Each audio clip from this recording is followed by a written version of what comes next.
The exams regulator is blaming teachers for the controversy over this summer's English GCSE exams. It came after thousands of pupils missed out on their expected grades. Now, Ofqual report says teachers were guilty of significantly overmarking coursework because of enormous pressure to boost results. And that led to examiners having to raise the grade boundaries halfway through the year. Students have been significantly let down here, and it simply won't do.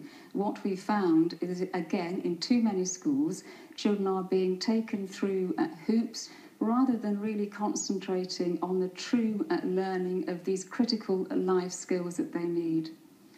Well, teachers have understandably hit back angrily, saying it's outrageous to blame them for pupils' disappointing results. Joining me now is to discuss this is Michael Barry. He's the principal of St Matthew Academy, Blackheath, and former pupil of that school, Darren Warren. It's a pleasure to have you both on the programme tonight. And Darren, let's talk to you first, because I know that you just missed out on a C grade in your GCSE English this summer. How did you feel when you got the results, despite you did very well in your mocks, didn't you? Yeah, I was really annoyed at the fact that it was moved to a D, because I worked so hard during the year to actually get the C.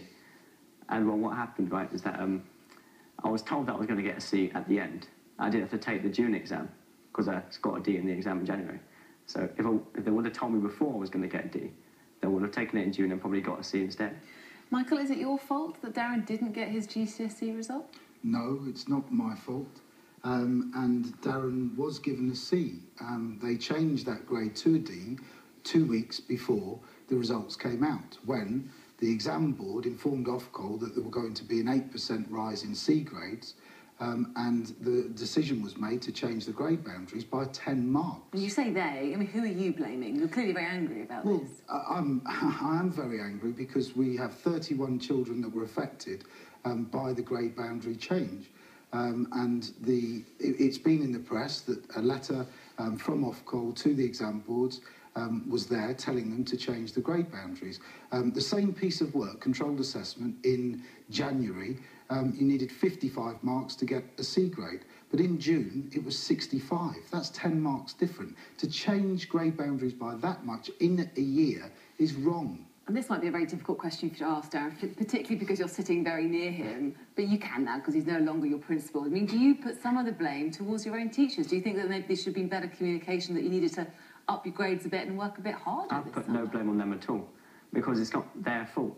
Because even if they did mark it like maybe too lenient, then they would have told us directly afterwards and we would have retaken them. I think that the people blaming the teachers are just looking at someone to point at because they don't want to admit that it was their own fault.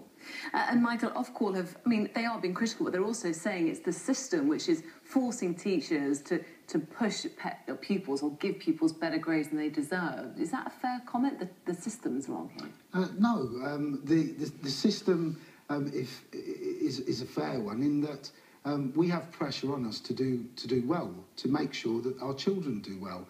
But we know the rules and we stick within those rules.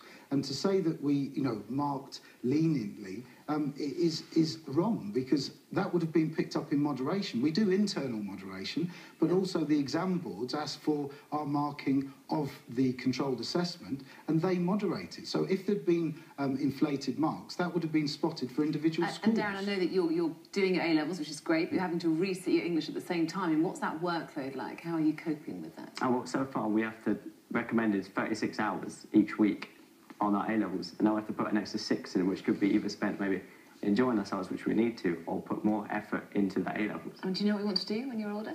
When I'm older, I want to be an investment banker. Okay. And do you know why it's so important to get a decent grade? Yeah, because to get investment banking, you need high grades in A-levels, and go to uni. To get into a good uni, you need to get high grades in A-levels again. Well, I'm sure you'll get there. Thank you very much for coming on, Darren, and Michael, thank you very much for your comments as well.